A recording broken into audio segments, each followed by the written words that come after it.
मैं कहूंगा राहुल से और कांग्रेस से कि वो एक टीम बना दें सावरकर के सारे दस्तावेजों को खोजने के लिए। निरंजन टकले उसमें बहुत मदद कर सकते हैं, मैं कुछ मदद कर सकता हूं, साथी प्रोफेसर रतन लाल मदद कर सकते हैं, और वो सारी चीजें, ताकि ये हमेशा के लिए, ये जो नासूर है, ये हमेशा के लिए जो कैंसर है हमारे देश के अंदर, जो कभी हमारी संसद के अंदर भी है, कभी हमारे महाराष्ट्र की असेंबली के अंदर, उसको एक बात आखिर फाइनली उसका हिसाब किताब कर दिया जाए। राहुल लेकर चलो ये सारी किताबें लेकर, ये सारी किताबों का, और मैं उनसे निवेदन करता हूं, ये मेरी किताब भी, ये मैं फ्री में दूंगा, चाहे जितनी, वहां शायद 10 किताब देनी पड़ती है अपना मामला अपने रिज्वाइंडर के साथ, ये 10 कॉपी मैं उनको देता हूं, उनको जिस भाषा में चाहिए, हिंदुस्तान की हर भाषा के अंदर ये किताब। ट्रेनर ने सवाल पूछा, how do you plan to treat the Mohammedans? तुम मुसलमानों के साथ क्या बर्ताव करोगे? सावरकर ने कहा, as a minority in the position of your Negroes. उसको अगर सावरकर डिपार्टमेंट बनवाकर इनको सबको पढ़वा दिया जाए, सावरकर का नाम इतिहास से ये आरएसएस वाले मिटा देंगे। सावरकर के डिफेमेशन का मामला तो ये आरएसएस ने करना चाहिए था, उनके पोते पर क्यों छोड़ दिया? जो मुकदमा चला रहे हैं, जो इल्जाम लगा रहे हैं, वो कह रहे हैं कि हम कम सजा दिलाना चाहते हैं, हम समझौता कर लेना चाहते हैं राहुल गांधी से, लेकिन राहुल गांधी कह रहे हैं कि मैं तो सजा चाहूंगा अगर मैं झूठ बोल रहा हूं। जी, मैं सजा लूंगा और 2 साल तक मैं जेल जाने के लिए तैयार हूं।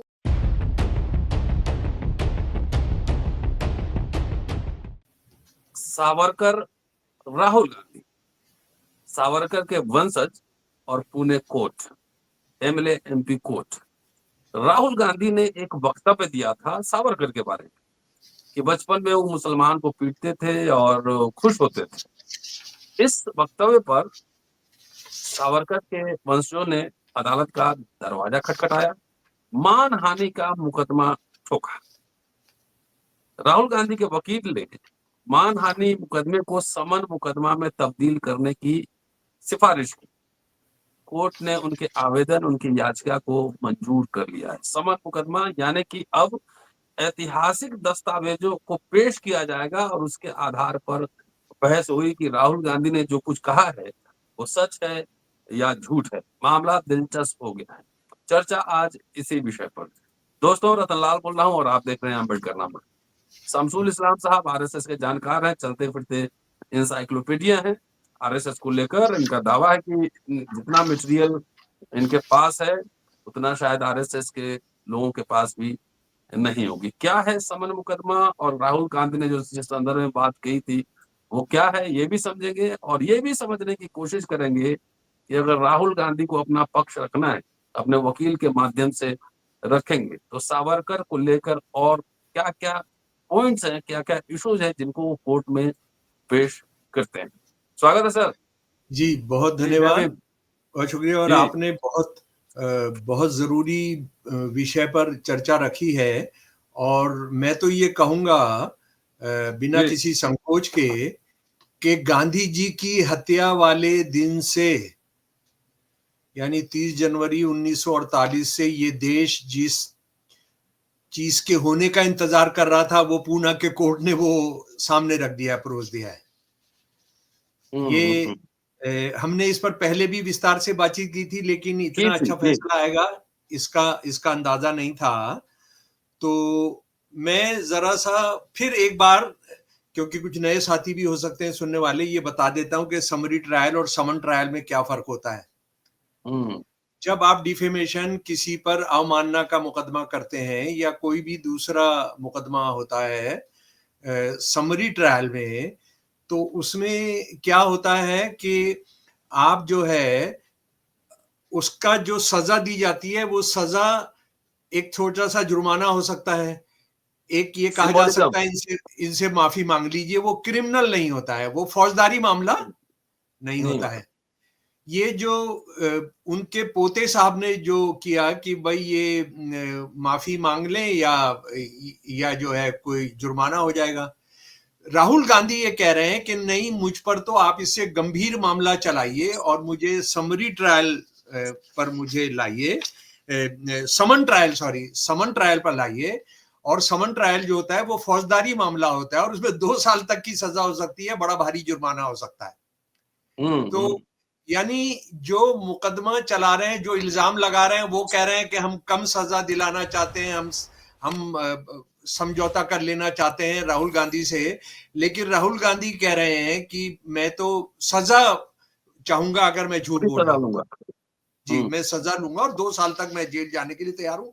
और 2 साल जाएंगे, 2 साल से ज्यादा और ये सब जो है, तो उनकी मेंबर पार्लियामेंट भी खोई जा सकती है। वो एक अलग मुद्दा है, उस पर हम अभी बात नहीं कर रहे हैं। तो लेकिन जरा सा हम सुन लें कि ये अमोल शिंदे जी जो है, उन्होंने क्या फैसला दिया है 7 तारीख को, सोमवार के दिन।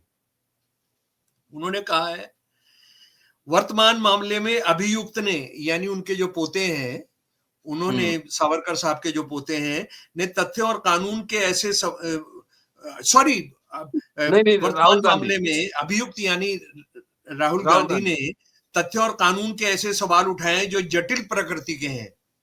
अभियुक्त ने ऐसे, यानी अभियुक्त की जगह मैं राहुल कर दे रहा हूं, राहुल ने कुछ ऐसे मुद्दे भी उठाए हैं जिनका निर्धारण ऐतिहासिक तथ्यों के आधार पर किया जाएगा, जिससे वो भाग रहे हैं, जिससे सावरकर के चाहने वाले, यानी एक तो बात यह है कि सावरकर के डिफेमेशन का मामला तो ये आरएसएस ने करना चाहिए था, उनके पोते पर क्यों छोड़ दिया? एक तो देखिए आरएसएस की चालाकी और उनकी बेईमानी देखिए, कि ये तो आरएसएस ने करना चाहिए था, अमित शाह ने करना चाहिए था, बीजेपी ने करना चाहिए था, पर उनके पोते को इन्होंने फंसा दिया। राहुल ने कुछ ऐसे मुद्दे भी उठाए हैं जिनका निर्धारण ऐतिहासिक तथ्यों के आधार पर किया जाएगा। इसलिए मेरे विचार से इस मामले को समरी ट्रायल के रूप में चलाना अवांछनीय है, क्योंकि समरी ट्रायल में विस्तृत साक्ष्य और क्रॉस एग्जामिनेशन नहीं ली जाती। इस मामले में अभियुक्त को विस्तृत साक्ष्य प्रस्तुत करने होंगे और शिकायतकर्ता के गवाहों से गहनता से क्रॉस एग्जामिन करना होगा। यानी राहुल को जो है, जो साक्ष्य प्रस्तुत करेंगे, उसमें सावरकर का जो परिवार है, उनका जो पोता है, उससे क्रॉस एग्जामिन भी कर सकता है। उसके बाद एक और जज ने एक और अहम बात कही, इस मामले में अपराध भारतीय दंड संहिता की धारा 500 आपराधिक मानहानि के तहत आता है, जिसमें जुर्माने के साथ 2 साल की साधारण कारावास का प्रावधान है। इसलिए जज ने माना कि मामला प्रथम दृष्टया दंड, जो लगता था कि ये समरी ट्रायल का होगा, लेकिन ये दरअसल ये समन ट्रायल का है। इसलिए न्याय के हित में यह आवश्यक है कि मामले की सुनवाई समन मामले के रूप में की जाए। यदि वर्तमान मामले की सुनवाई समन मामले के रूप में की जाती है तो किसी भी पक्ष को कोई नुकसान नहीं होगा। यानी इस देश के इतिहास में जब न्यायपालिका जो है घुटने टिकाए बैठी है, नीचे दंडवत कर रही है, जो जुल्म कर रहे हैं, जो अत्याचारी हैं, जो पूंजीपति हैं, उस वक्त में ये एक जज है जो ये कह रहा है कि नहीं, होने दीजिए, खुली बातचीत होने दीजिए। इसलिए अब देखिए क्या मजेदार बात होगी कि सावरकर के बारे में उन्होंने जो कुछ कहा, उसमें जो मुद्दे आएंगे, उसमें सत्य की सावरकर जो उनके पोते हैं, उनको डर लग रहा है। वो कह रहे हैं कि गांधी को भारत के स्वतंत्रता संग्राम में सावरकर के योगदान पर ध्यान केंद्रित करने की अनुमति नहीं दी जा सकती। वो जिससे बचना चाह रहे हैं सावरकर के रिश्तेदार, वो कह रहे हैं कि आप इसमें सावरकर की स्वतंत्रता संग्राम में जो हिस्सेदारी है उस पर सवाल नहीं उठा सकते। असल में ईमानदार ये होते और छुपा नहीं रहे होते तो ये कहते, देखिए हम तो ये बता रहे हैं कैसे कैसे उन्होंने स्वतंत्रता संग्राम में हिस्सेदारी की थी। अच्छा, अब राहुल का पक्ष बहुत मजबूत है। सावरकर ने जो गद्दारी की, दलाली की, जो अंग्रेजों की दलाली की, अंग्रेजों के दूसरे दलाल मुस्लिम लीग की दलाली की, उनके साथ काम किया भारत की स्वतंत्रता संग्राम को नुकसान पहुंचाने के लिए, उसमें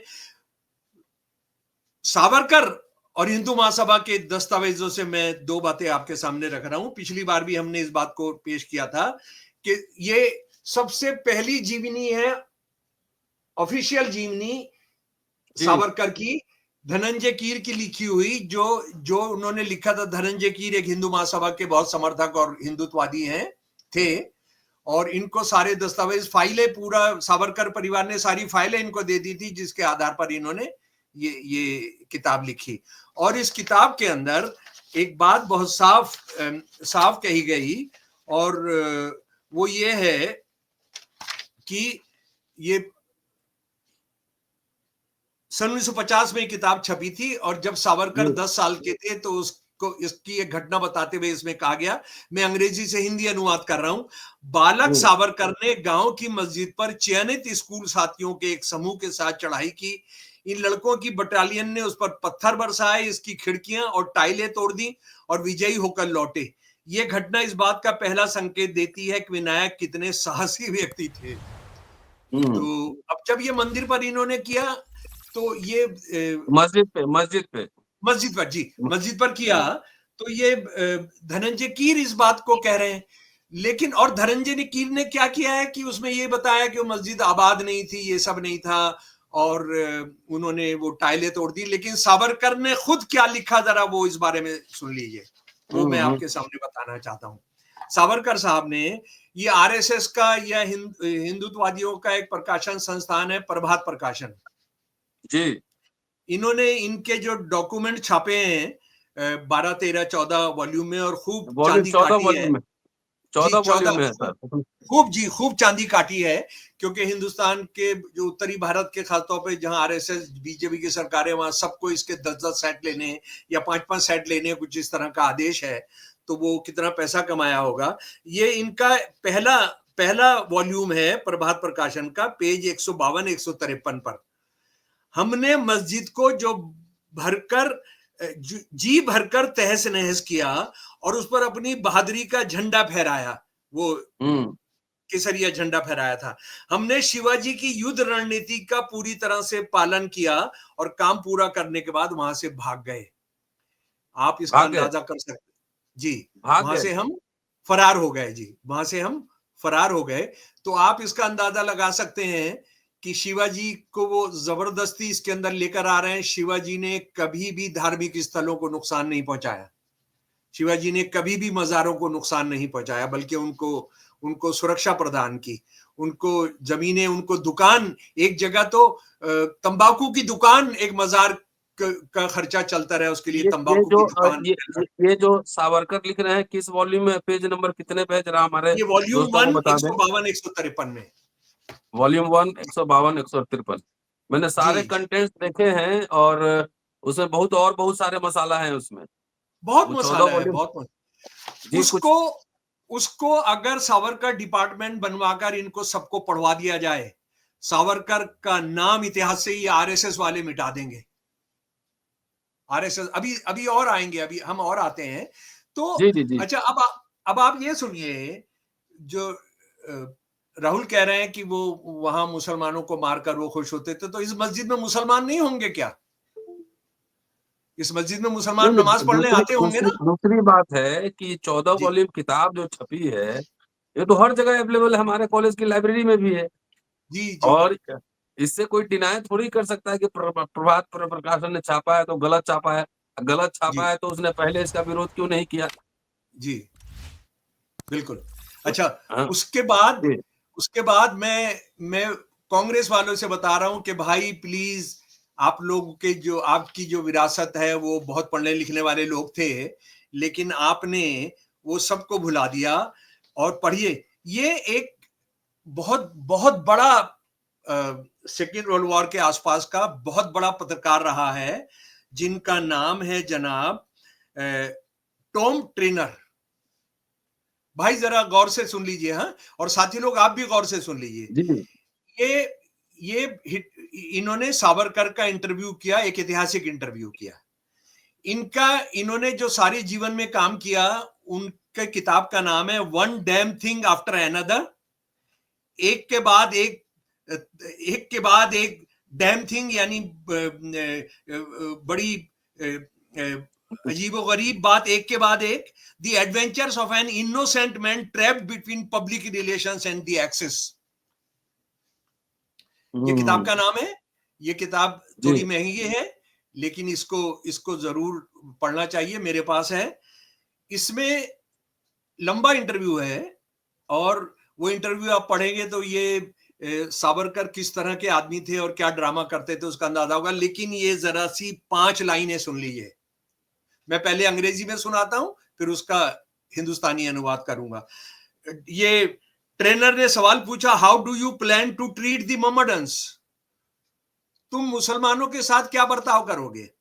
सावरकर ने कहा, as a minority in the position of your Negroes. मैं उनको एक अल्पसंख्यक को के तौर पर मानूंगा, और जैसे आप नीग्रो के साथ करते हो। और ये वो दौर है, ये जब इंटरव्यू कर रहे हैं सन 1944 के अंदर, ये वो दौर है जब ये वहां पर एक बहुत भयानक जिम क्रो कानून लागू था। वहां पर जिम क्रो कानून लागू था जिसमें बसों में नहीं बैठने दिया जाता था, गोरों के साथ सड़क पर नहीं चलने दिया जाता था। ये उस वक्त का हुआ है। तो उस वक्त में नीगरों के साथ जो हो रहा था वो बिल्कुल गुलाम और स्लेवरी चल रही थी वहां पर। तो ये कह रहा है जिस तरह से आप नीगरों के साथ करते हैं वो हम वहां पर करेंगे। उसके बाद सवाल पूछा, and if the Mohammedans succeed in seceding and set up their own country, और अगर मुसलमान यहां से अलग हो गए और अपना देश बना लिया तो क्या करेंगे? Savarkar, as in your country, जैसे आपके देश में होता है हम सिविल वॉर करेंगे, हम जो है सिविल वॉर करेंगे। तो अब आप देखिए, ये सिविल वॉर तो आप कह रहे हैं मुसलमान करेंगे क्योंकि आप उनको गुलाम मानेंगे। तो मुसलमान अगर सिविल वॉर करेंगे तो उसका तो ग्राउंड तो आप बना देंगे। ये कांग्रेसियों को पढ़ना चाहिए, ये कांग्रेसियों को जानना चाहिए। कांग्रेसियों ने इनकी किताब हिंदुत्व पढ़ना चाहिए, सन 1923 वाली। ये जेल में थे और इनको अंग्रेजों ने लिखने की इजाजत दी थी। इन्होंने क्या क्या कहा जरा सुन लीजिए।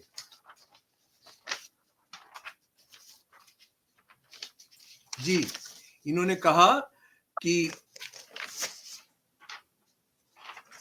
कहा कि जो लोग थोड़े दिन पहले तक हिंदू ही थे, हालांकि वो ये गलत कह रहे हैं मुसलमान और ईसाई, लेकिन उन्होंने अपना धर्म बदलकर उन्होंने राष्ट्रीयता खो दी है, अपनी नेशनैलिटी खो दी है। और वो लोग जो आर्यन नहीं है, जो संस्कृत नहीं बोलते, जो पितृभूमि नहीं मानते और होली भूमि देश को नहीं मानते, वो इस देश के नागरिक नहीं हो सकते हैं। और उसके लिए उनको इस देश से जाना होगा। वो जो है यहाँ पर रिफ्यूजीज हैं, और उनके साथ वही करना होगा जो हिटलर मसोलिनी ने ज्यूस के साथ किया है। ज्यूस के साथ जो किया है वो उनके साथ करना होगा। और कुछ चीजें जो सीधा मैं उनका पढ़कर आपको बता रहा हूं, वो मेरे प्यारे दोस्तों सुन लीजिए। ईसाई और मुसलमान समुदाय जो ज्यादा संख्या में अभी हाल तक हिंदू थे, ये मैं हिंदुत्व से पढ़कर सुना रहा हूं आपको। ईसाई और मुसलमान समुदाय जो ज्यादा संख्या में अभी हाल तक हिंदू थे और जो अभी अपनी पहली पीढ़ी में नए धर्म के अनुयायी बने हैं, भले ही हमसे साझा पितृभूमि का दावा करें और लगभग शुद्ध हिंदू खून और मूल का दावा करें, लेकिन उन्हें हिंदू के रूप में मान्यता नहीं दी जा सकती, क्योंकि नए पंथ को अपनाकर उन्होंने कुल मिलाकर हिंदू संस्कृति का होने का दावा खो दिया है। वह हिंदू संस्कृति इकाई से एकदम भिन्न इकाई के हैं या होने की अनुभूति रखते हैं। उनके नायक, उनके मेले, त्योहार, आदत, जीवन दृष्टि हमारी जैसी नहीं रही है, इसलिए वो इस देश में नहीं रह सकते हैं। उसके बाद वो एक दूसरी जगह कह रहे हैं, हिंदू भारतीय राज्य के नागरिक सिर्फ इसलिए नहीं है कि वे एक मातृभूमि के प्रति प्रेम के बंधन से जुड़े हुए हैं, बल्कि इसलिए भी है कि उनका खून एक है। वो केवल राष्ट्र नहीं है बल्कि एक जाति भी है। जाति शब्द की उत्पत्ति मूल शब्द जा से हुई, जिसका मतलब है पैदा करना, जिसका मतलब है बंधुत्व, एक नस्ल जो एक ही जगह से पैदा हुई और जिसमें एक ही रक्त का संचार होता है। सभी हिंदू दावा करते हैं कि उनकी नसों में वैदिक पूर्वजों, सिंधुओं के वंशजों से बनी शक्तिशाली नस्ल का खून बहता है। मुसलमानों में है नहीं ये, ईसाइयों में है नहीं, लेकिन बहुजनों में भी नहीं है, क्योंकि बहुजनों को भी इसीलिए वो बाहर करके जो मनुस्मृति की बात करते हैं। तो राष्ट्र विरोधी, इंसानियत विरोधी राहुल लेकर चलो ये सारी किताबें लेकर, ये सारी किताबों का। और मैं उनसे निवेदन करता हूं, ये मेरी किताब भी, ये मैं फ्री में दूंगा, चाहे जितनी, वहां शायद 10 किताब देनी पड़ती है अपना मामला अपने अपने रिजॉइंडर के साथ। ये 10 कॉपी मैं उनको देता हूं, उनको जिस भाषा में चाहिए। हिंदुस्तान की हर भाषा के अंदर है ये किताब। जी जी मराठी जी के जी। अंदर भी अगर उनको अमोल शिंदे जी साहब को पढ़नी है तो इसको लेकर चले। और भारत की स्वतंत्रता के बारे में, भारत की स्वतंत्रता के बारे में उन्होंने अंग्रेजों के साथ जो दलाली की, उसके कम से कम 1000 पेजेस है। उन्होंने देश आजाद, ये मांग की, इंग्लैंड की रानी से कहा कि आप इस देश को आजाद करके मत जाइए, इसको दे जाइए नेपाल के राजा को, क्योंकि वो सारे विश्व के हिंदुओं के किंग हैं। उसके बाद उन्होंने कहा कि हिंदू मुसलमान दोनों एंटागोनिस्टिक नेशंस हैं, ये एक राष्ट्र है ही नहीं। टू नेशन जी, थेरी, जो टू नेशन क्या थ्योरी थोड़ा सा बता दीजिए जी। 1937 में कह दिया, और अहमदाबाद के अधिवेशन के अंदर कह दिया। अभी वो अध्यक्ष बने हैं हिंदू महासभा के। उसके बाद ये क्या करते हैं नेताजी सुभाष चंद्र बोस के साथ? नेताजी सुभाष चंद्र बोस जब सेना बना रहे हैं, आजाद हिंद सेना बना रहे हैं, ये अंग्रेजों की सेना में 1 लाख आदमी भर्ती कराते हैं। 50,000 के करीब जिन्ना मुसलमान भर्ती कराते हैं, ये हिंदू भर्ती कराते हैं। और ये सेना वो है जो भारत का जो नॉर्थ ईस्ट है उसमें जाकर, ये जो हमारी इनकलाबी सेना है सुभाष चंद्र बोस जी की, उसमें हजारों लोगों का कत्ल करेगी ये वो लोग हैं। उसके बाद मुस्लिम लीग के साथ सरकारें चलाते हैं ये 3 जगहों पर। मुस्लिम लीग के साथ बंगाल के अंदर, सिंध के अंदर, नॉर्थ वेस्टर्न फ्रंटियर के अंदर। और बंगाल के अंदर तो हिंदू महासभा के जो इनके बाद के नंबर 2 के नेता हैं, श्यामा प्रसाद मुखर्जी, वो वहां पर होम मिनिस्टर है। वो वहां पर मुस्लिम लीग की सरकार है, फजलुल हक की सरकार है, उसमें होम मिनिस्टर है। और इनका जिम्मा है 1942 की जो क्विट इंडिया मूवमेंट है, भारत छोड़ो आंदोलन है, उसको दबाना। और ये वहां का जो वहां का गवर्नर है उसको लिख रहे हैं कि कांग्रेस इस देश के हिंदुओं को भड़का रही है कि अंग्रेज उनके हितों के खिलाफ हैं। हम उनको बताना चाहते हैं कि अंग्रेजों ने इस देश की बहुत सेवा की और वो हिंदुओं के पक्ष में खड़े हैं। ये श्यामा प्रसाद मुखर्जी चिट्ठी लिख रहा है उनको। और उसके बाद आप इस बात को मैं पहले भी कई बार बता चुका हूं, आपको याद रखना चाहिए मेरे प्यारे दोस्तों, आज फिर बता रहा हूं कि इन्होंने कहा कि मनुस्मृति जो है चारों वेदों के बाद सबसे पूजनीय ग्रंथ है, हिंदू ग्रंथ है। और उसका मतलब क्या होगा? और मनुस्मृति को आरएसएस वालों ने भी, आरएसएस वाले किस तरह से उस सावरकर के पीछे चलते थे हम जानते हैं। 26 नवंबर सर 1949 को सर भारत का संविधान बना। जी, 4 दिन के बाद इन्होंने सावरकर एडिटोरियल लिखा, ऑर्गेनाइजर में एडिटोरियल लिखा कि हमको मनुस्मृति चाहिए। जी हिंद केसरी बात संपादक भी थे ना वो, हिंद केसरी के। जी और आजादी के बाद भी दस्तावेज मौजूद हैं कि वो सीआईए से पैसा लेते थे कम्युनिस्टों के खिलाफ लिखने के लिए।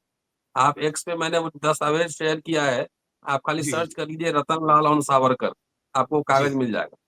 जी जी अच्छा, अरुण अरुण सॉरी साहब की किताब आई है, हाँ, अरुण सॉरी साहब की किताब आई है सावरकर पर, जी जी उसमें इस तरह के प्रमाण उन्होंने डाले हैं। नहीं, इस तरह के प्रमाण नहीं डाले। ये सारा वो पता नहीं क्यों इसमें से बहुत इंपॉर्टेंट चीजें जो मेरे से लेकर गए थे, वो उन्होंने बहुत चीजें बिल्कुल गायब कर दी है। जैसे मनुस्मृति वाला उन्होंने गायब कर दिया है। वो मंदिरों में जाने को लेकर जो था, इनके अपने दस्तावेज थे, वो पता नहीं क्यों छोड़ दिया है। अच्छा, एक बात मैं आपको बताना चाहता हूं, हमने जो लड़ाई जीतनी है इनके खिलाफ, ये राष्ट्र विरोधी और समाज विरोधी लोगों के खिलाफ, इन्होंने क्या कहा है उसको रखकर। इन्होंने खुद कहा है कि मैं 60 रुपए एकदम पेंशन लेता था, है ना। हम वो क्या क्या इन्होंने साजिशों में हिस्सा लिया है, वो तो आप जानते हैं कि आरएसएस पर और भारतीय जनसंघ पर जो सबसे बड़ी किताब है, सबसे इंपॉर्टेंट किताब है, जो गोलवलकर ने बैठकर अपने घर में बैठकर सीआईए के 2 अफसरों को बनवाई, वो तो है, वो किताब है हमारे सामने, जनसंघ। तो गोलवलकर साहब ने अपने आप बिठाकर की है। तो बात यह है कि मैं कहूंगा राहुल से और कांग्रेस से कि वो एक टीम बना दें सावरकर के सारे दस्तावेजों को खोजने के लिए, निरंजन टकले उसमें बहुत मदद कर सकते हैं, मैं कुछ मदद कर सकता हूँ, साथी प्रोफेसर रतन लाल मदद कर सकते हैं, और वो सारी चीजें ताकि ये हमेशा के लिए ये जो नासूर है, ये हमेशा के लिए जो कैंसर है हमारे देश के अंदर, जो कभी हमारी संसद के अंदर भी है, कभी हमारे महाराष्ट्र की असेंबली के अंदर, उसको एक बात आखिर फाइनली उसका हिसाब किताब कर दिया जाए।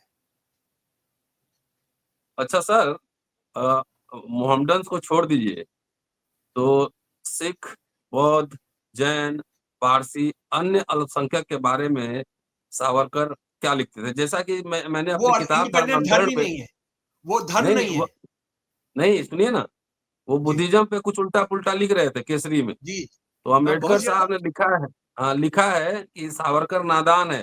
तो जी बहस करना है तो आमने-सामने बहस करे। जी। हुँ, तो वो अ, बहुत कन्फ्यूज़ आर्टिकल लिखते थे। बुद्धिज्म को डिस्क्रेडिट करने की कोशिश कर रहे थे। नहीं, वो तो पूरी की पूरी जो हिंदुत्व है ना, आप पागल जी। हो जाएंगे, आप उसको 1 महीना लगेगा उसको पढ़ने में। उसमें मराठी है, उसमें संस्कृत है, उसमें अंग्रेजी है, उसमें हिंदी है, सब है। और उसके बाद मैं पहले भी बता चुका हूं कि हिंदुत्व जो किताब है वो मुसलमानों के खिलाफ नहीं है, ईसाइयों के खिलाफ नहीं है, बुद्धिज्म के खिलाफ है। उस हुँ, किताब का मुख्य निचोड़ यह है कि जातिवाद खत्म कर दिया बुद्धिज्म ने, तो हिंदू धर्म का हुँ, सत्यानाश हो गया। बदकिस्मती से ये सारे सवाल उठ नहीं रहे हैं, लेकिन अगर राहुल राहुल इन सवालों को उठवाते हैं तो वो रहेंगे। और दूसरी बात यह है, बौद्ध धर्म, जैन धर्म, सिख धर्म और जितने भी पंथ हैं, इस्लाम और धर्म है, इस्लाम और ईसाइयत को छोड़कर, वो उनको धर्म नहीं मानते हैं। वो कहते हैं ये हिंदू धर्म का ऐसा। और एक और बात, बहुत चौंकाने वाली बात मैं आपको बताना चाहता हूं, सिखों को गारंटी दे रहा है ये बंदा कि आप अगर खालिस्तान चाहेंगे तो हम आपको आजाद भारत के अंदर खालिस्तान देंगे। हुँ। खालिस्तान की चलिए खालिस्तान की जो कल्पना है वो सावरकर ने की है। सिखों को जो कल्पना दी है वो सावरकर ने दी है। हुँ। चलिए सर, शुक्रिया। और ये जी वीडियो मैं कोशिश करता हूँ कि सही जगह पहुँच जाए और एक टीम रिसर्चर की बननी चाहिए। इसी बहाने कोर्ट में दस्तावेज पेश किए जाएँगे, और जब कोर्ट में पेश किए जाएँगे तो सारे ये सबूत एक ऐतिहासिक दस्तावेज बनेंगे। आप सुन रहे थे शमसुल इस्लाम साहब को। पूरा वीडियो देखिए, शेयर और सब्सक्राइब करते रहिए। फिर मिलेंगे अगले एपिसोड में। जी। शुक्रिया सर, जय भीम, थैंक यू। इंकलाब जिंदाबाद जी। जय भीम।